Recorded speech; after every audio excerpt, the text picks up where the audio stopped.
श्री गणपति अथर्वशीर्षम्। ॐ गं गणपतये नमः। ॐ भद्रं कर्णेभिः शृणुयाम देवाः।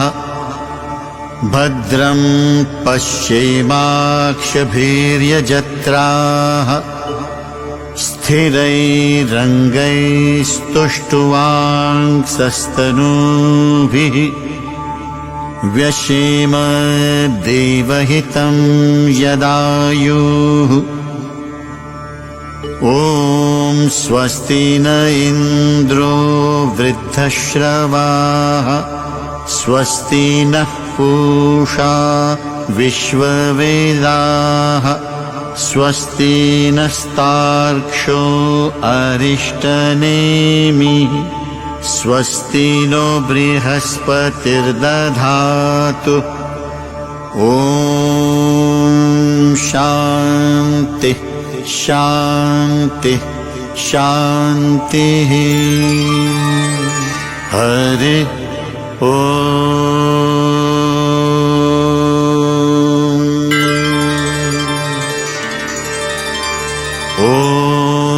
नमस्ते गणपतये। त्वमेव प्रत्यक्षं तत्त्वमसि। त्वमेव केवलं कर्तासि।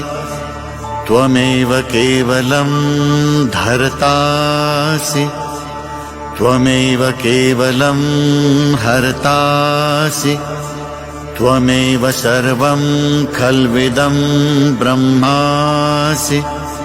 त्वं साक्षादात्मासि नित्यं। ऋतं वच्मि सत्यं वच्मि। अवत्वं माम् अववक्तारम् अवश्रोतारम् अवदातारम् अवधातारम् अवानुचानमवशिष्यम् अवपश्चात्तात् अवपुरस्तात् अवोत्तरात्तात् अवदक्षिणात्तात् अवचोर्ध्वात्तात् अवाधरात्तात् सर्वतो मां पाहि पाहि समन्तात्। त्वं वाङ्मयस्त्वं चिन्मयः। त्वमानन्दमयस्त्वं ब्रह्ममयः। त्वं सच्चिदानन्दाद्वितीयोऽसि। त्वं प्रत्यक्षं ब्रह्मासि। त्वं ज्ञानमयो विज्ञानमयोऽसि। सर्वं जगदिदं त्वत्तो जायते। सर्वं जगदिदं त्वत्तस्तिष्ठति। सर्वं जगदिदं त्वयि लयमेष्यति। सर्वं जगदिदं त्वयि प्रत्येति। त्वं भूमिरापो नलो निलो नभाः। त्वं चत्वारि वाक्पदानि। त्वं गुणत्रयातीतः। त्वं अवस्थात्रयातीतः। त्वं देहत्रयातीतः। त्वं कालत्रयातीतः। त्वं मूलाधारस्थितोऽसि नित्यं। त्वं शक्तित्रयात्मकाः। त्वां योगिनो ध्यायन्ति नित्यं। त्वं ब्रह्मा त्वं विष्णुस्त्वं रुद्रस्त्वं इन्द्रस्त्वं अग्निस्त्वं वायुस्त्वं सूर्यस्त्वं चन्द्रमास्त्वं ब्रह्म भूर्भुवस्वरों गणादिं पूर्वमुच्चार्य वर्णादिं तदनन्तरम् अनुस्वारः परतरः अर्धेन्दुलसितं तारेण हृद्यम् एतत्तव मनुस्वरूपम्। गकारः पूर्वरूपम् अकारो मध्यमरूपम् अनुस्वारश्चान्त्यरूपम् बिन्दुरुत्तररूपम् नादः सन्धानं सगुंहिता सन्धिः सैषा गणेशविद्या गणकऋषिः निच्रुद्गायत्रीछन्दः श्रीमहागणपतिर्देवता। ॐ गं गणपतये नमः। एकदन्ताय विद्महे वक्रतुण्डाय धीमहि तन्नो दन्तिः प्रचोदयात्।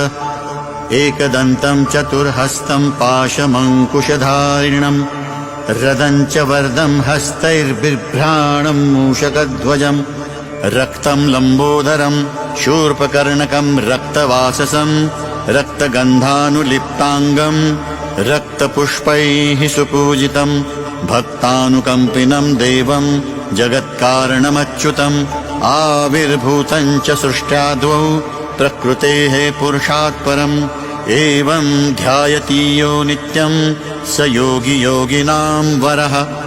नमो व्रातपतये नमो गणपतये नमः प्रमथपतये नमस्तेऽस्तु लम्बोदरायैकदन्ताय विघ्ननाशिने शिवसुताय श्रीवरदमूर्तये नमो नमः।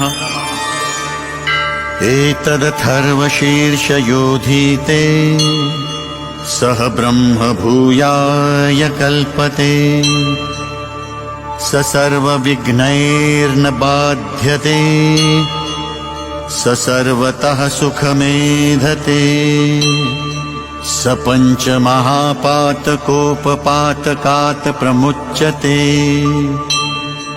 सायमधीयानो दिवसकृतं पापं नाशयति प्रातरधीयानो रात्रिकृतं पापं नाशयति सायं प्रातः प्रयुञ्जानो पापो भवति सर्वत्राधीयानोपविघ्नो भवति धर्मार्थकाममोक्षं च विन्दति इदमथर्वशीर्षमशिष्याय न देयम् यो यदि मोहाद्दास्यति स पापीयान भवति सहस्रावर्तनाद्यं यं काममधीते